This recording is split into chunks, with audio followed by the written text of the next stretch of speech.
How's it going, everybody? Oh, Kyle, he's out there going to sue everybody. Well, actually, he doesn't say that, does he? He says that he's going to hold them accountable. We're not quite sure what that means. But let's suppose that what he means is that he's going to start suing people like Whoopi Goldberg and that Zhenk dude from the Young Turks. How likely would he win? Well, we've seen this before. George Zimmerman, after his trial, sued NBC for what they did to him. So we're going to analyze his lawsuit.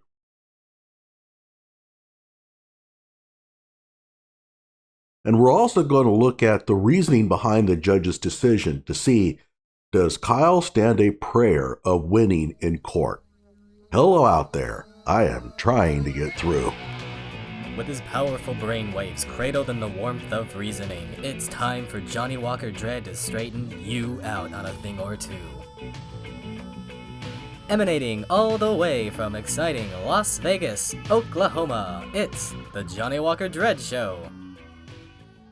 Okay, disclaimer, I'm not a lawyer. We're just going to read this and surmise as best as we can the meaning of it all. This is in the Circuit Court of the 18th Judicial Circuit in Seminole County, Florida. All right, let's take a look here. And we'll skip over a lot of this stuff here that we have. We don't have to worry about jurisdiction. And we'll talk a little bit later about the fact that this thing was brought up in Florida and Kyle's is not going to be. What does that mean? But we'll talk about that later. Now, again, I'm going to interrupt constantly because I want to talk about how each of these important sections of the lawsuit filed by George Zimmerman compares to Kyle Rittenhouse's. All right, it begins. During the February 2012 time period, Zimmerman lived in a community known as the Retreat at Twin Lakes. Due to increasing burglaries and crime in the Sanford area, Zimmerman organized a neighborhood watch program in his residential community. I wonder if there's any parallels with Kyle Rittenhouse's case. Yes, due to recent protests that had turned into full-blown riots, Kyle Rittenhouse decided to go and protect private property. So there's a parallel here. Both of them see a need for their involvement to try to stop crime. And most of us look upon this as altruism, right? This is a good thing. Citizens taking that extra step to try to help others be not victims of crime. Of course, there's a lot of you out there who think, oh no, you should let the police handle it all the time. Okay, let's go on. Zimmerman held public meetings about the Neighborhood Watch program and provided reports of his activities in his Homeowners Association newsletter. So he's really active. He's not only heading Neighborhood Watch, he's even got a newsletter out. So he's really invested in that community. He's trying to protect the community. And of course, a lot of people would look upon that as obsession. Okay. In the 7 months prior to Trayvon Martin's death, Zimmerman made multiple calls to police about young men he observed while on patrol in his neighborhood whom he considered suspicious. Okay, don't know what multiple means? Might be just two. On the evening of February 26, 2012, Zimmerman saw Martin, a 17-year-old black male, walking through the neighborhood. When he first spotted Martin, Zimmerman made a telephone call to the Sanford Police Department. The non-emergency call, which was recorded, contains the following colloquy between Zimmerman and the police dispatcher. Hey, we've had some break-ins in my neighborhood, and there's a real suspicious guy. It is Retreat View Circle. The best address I can give you is 111 Retreat View Circle. This guy looks like he's up to no good, or he's on drugs or something. It's raining, and he is just walking around looking about. The dispatcher asks, okay, and this guy, is he white, black, or Hispanic? So she's asking him, do you know what his race is? Again, this is a police call. He's going to try to describe the suspect. And Zimmerman says he looks black. Later, NBC would delete the dispatcher's question and put "he looks black" in with the preceding material to make it look like Zimmerman just volunteered this as a way to justify why he considered the person suspicious. The NBC dude got fired for that one. The fact that they deleted that question made it look like George Zimmerman was considering Trayvon Martin suspicious because he was black. It goes on. Did you see what he was wearing? Yeah, a dark hoodie, like a gray hoodie, and either jeans or sweatpants and white tennis shoes. He's here now and he's just staring. Oh, he's just walking around the area? And looking at all the houses. Okay, that could be suspicious, or maybe not. We don't know what he actually saw. Dispatcher, okay. Zimmerman, now he's just staring at me. Okay, and I'll skip down. He's near the clubhouse right now? Yeah, now he is coming towards me. Okay. He's got his hand in his waistband and he's a black male. So now that he can see Trayvon Martin more clearly, he can now identify him as being black more definitively. Okay, how old would you say he looks? He's got a button on his shirt, late teens. Late teens? Okay. Something's wrong with him. Yep, he's coming to check me out. He's got something in his hands. I don't know what his deal is. Sounds good. Just let me know if he does anything, okay? Please, just get an officer over here. So George Zimmerman wants the police to take care of this situation, not himself. Yeah, and we've got them on the way. Just let me know if this guy does anything else. Okay, these assholes, they always get away. When you come to the clubhouse, you come straight in and make a left. Actually, you would go past the clubhouse. And of course, okay, so it's on the left-hand side from the clubhouse? No, you're going straight through the entrance and then you make a left. Yeah, you go straight in, don't turn, and make a left. Shit, he's running. The dispatcher, he's running? Which way is he running? Down towards the other entrance of the neighborhood. The dispatcher, okay, which entrance is that he's heading towards? Zimmerman, the back entrance. And then he says something inaudible. Are you following him? Yeah. Okay, we don't need you to do that. Note, she did not tell him to not follow Trayvon Martin. She couldn't have anyway. She has no authority to tell him what to do. She is not a police officer, or at least I don't think she was, but certainly George Zimmerman would not have surmised that she was a police officer. This is just dispatch. They don't have to be cops. Zimmerman, okay. So he didn't say, oh, I'm going to run after him anyway. He said, okay. And in his written statement to the police, he said that he started to return back to his vehicle.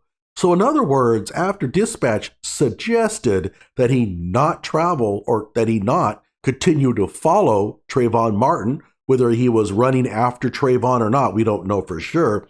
But after the dispatch told him that he didn't need to do that, he stopped and he went back to his vehicle, according to him. And there's no testimony otherwise. All right, sir, what's your name? It's George. He ran. Shortly after the non-emergency call, Zimmerman shot Martin, resulting in Martin's death. A public controversy surrounding Martin's death immediately pursued, and that public controversy is a very important statement here. That there is a huge event, and this is a public event. Important to remember. Following Martin's death, the shooting and Zimmerman's role in it had already been the subject of news reports, and keep in mind, we're trying to always circle back with Kyle Rittenhouse here. Kyle Rittenhouse's shooting of those three people in Kenosha, regardless of whether he was at fault or not, is a public controversy.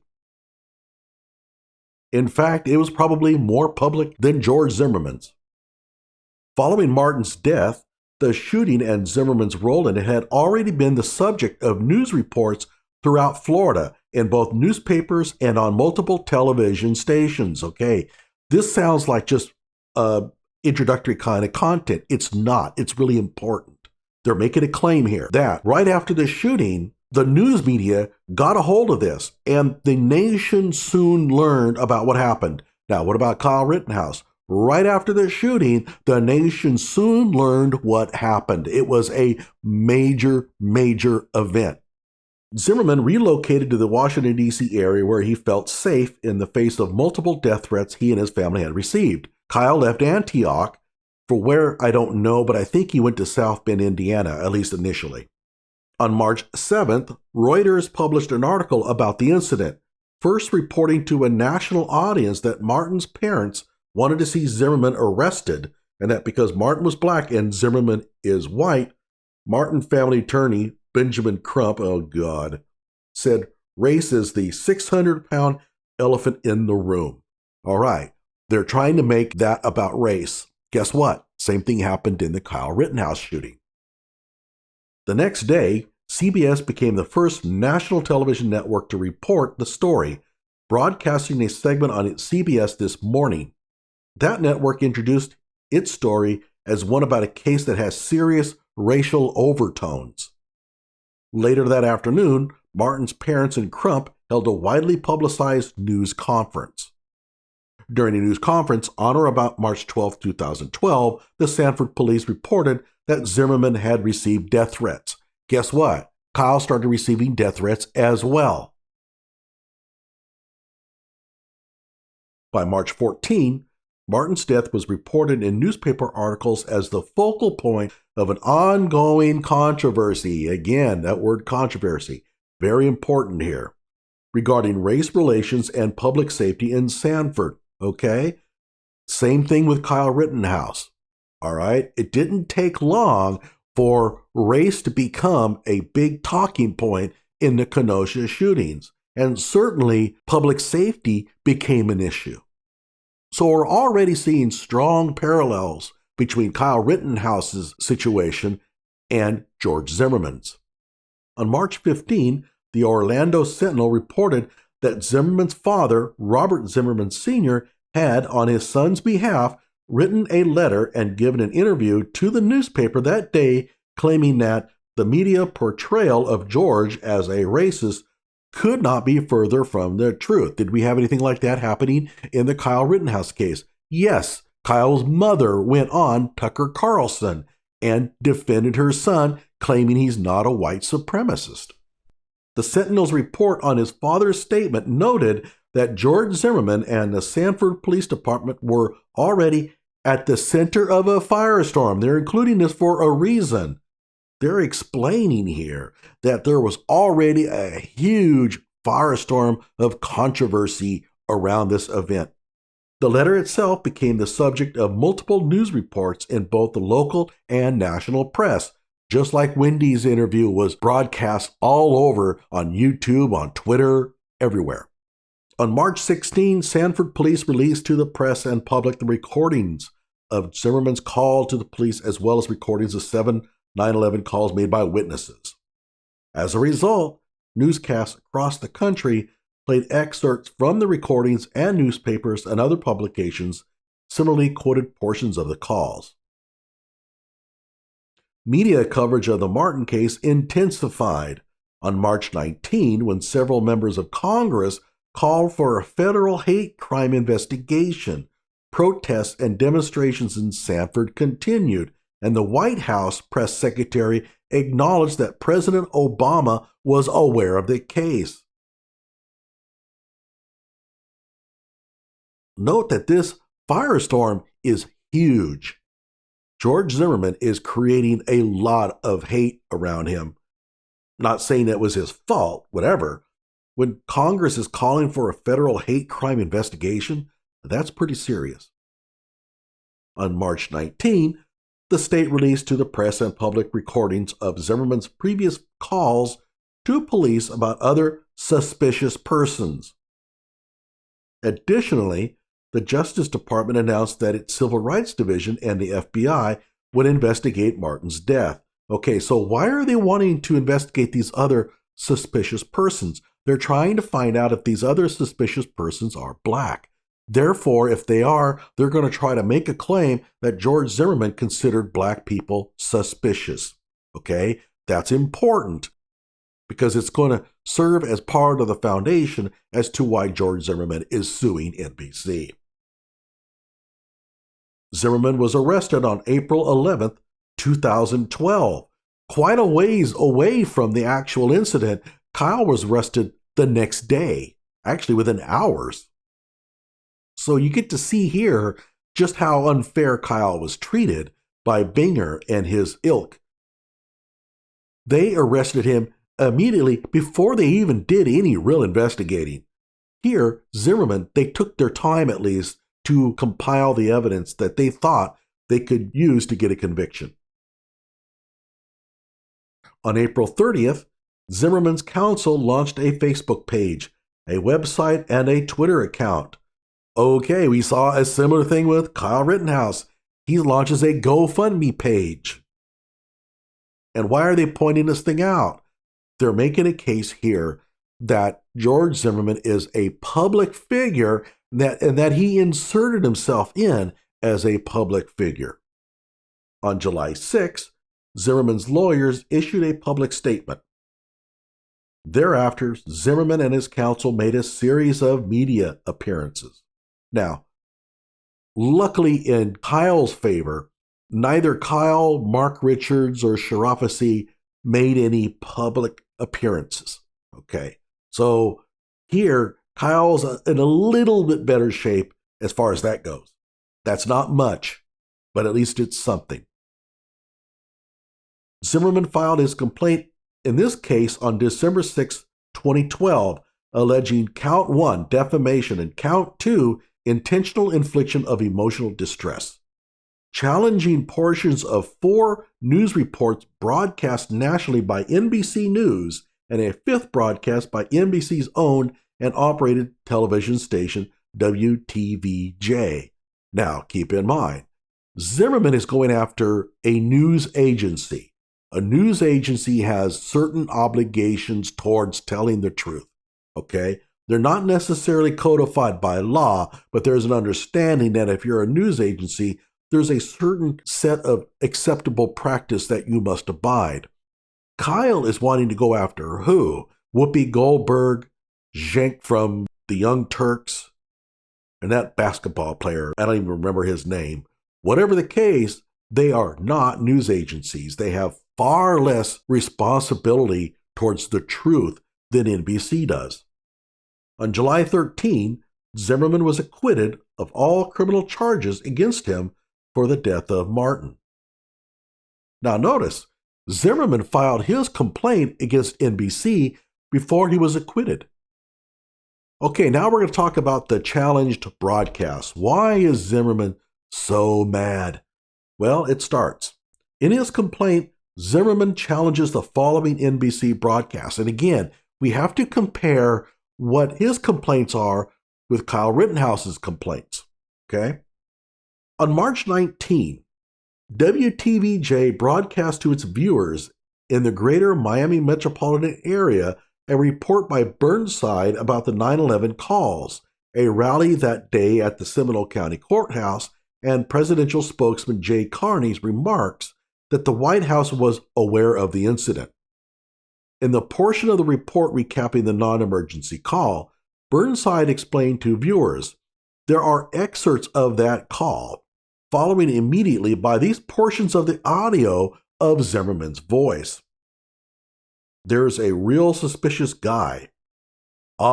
This guy looks like he's up to no good, or he is on drugs or something. He looks black. Remember what I told you. NBC stripped out that question by the dispatch. If you read it without that question, it looks like George Zimmerman is listing reasons why he looks suspicious. It looks like he's up to no good, he's on drugs, and he's black. The audio includes the exchange in the non-emergency call in which the dispatcher asks if Zimmerman is following the suspicious person. Burnside also reported that police are calling it self-defense and say they have a lot more investigating to do. Burnside further reported that the father of George Zimmerman, the shooter, weighed in his opinion because he sent a letter to the Orlando Sentinel saying his son is being misunderstood and is not a racist. March 20th. Today Show reporter Luciano broadcasted an interview she conducted with Zimmerman's neighbor and friend Frank Taffy, in which she paraphrases Taffy as saying that Zimmerman is neither trigger-happy nor a racist. Luciano's report includes excerpts from the non-emergency call in which Zimmerman says, "This guy looks like he's up to no good or on drugs or something. He's got his hand in his waistband and he's a black male." The broadcast also reports that police have now released more calls from Zimmerman revealing he had a history of reporting suspicious neighborhood activity. Now, he did say he's got his hand in his waistband and he's a black male. What was omitted there was the fact that George Zimmerman had tried to describe this suspect earlier, but wasn't sure whether he was a black male or not, and so he's now just telling the dispatch, yeah, he's a black male. This seems a lot more forgivable. Let's move on. March 20th, NBC News reporter Allen reported, among other matters, that Sanford police say George Zimmerman shot and killed Trayvon Martin in self-defense, a shooting with no racial overtones, no hate crime. But when Zimmerman was calling police the night Trayvon Martin was killed, he described the victim using a racial epithet. The broadcast included an audio excerpt from the non-emergency call with both of the words Zimmerman muttered bleeped. The next day, March 21st, Luciano explained on the Today Show that the recording of Zimmerman's call to police was fueling speculation online that Zimmerman may have used a racial epithet. Well, yeah, you could understand why people would be saying that, because you told them, though some news outlets believe he muttered the word punks. The report then played the relevant clip from the non-emergency call with the two words in question bleeped. So it wasn't clear as to what George Zimmerman actually said. So what does NBC do? They bleep it and then they claim that it was an actual racial epithet, even though it wasn't clear to anybody what was actually said. I will play a news clip in the next video here that will actually play the audio transcript and how it was analyzed by an expert audio engineer. But this is dirty.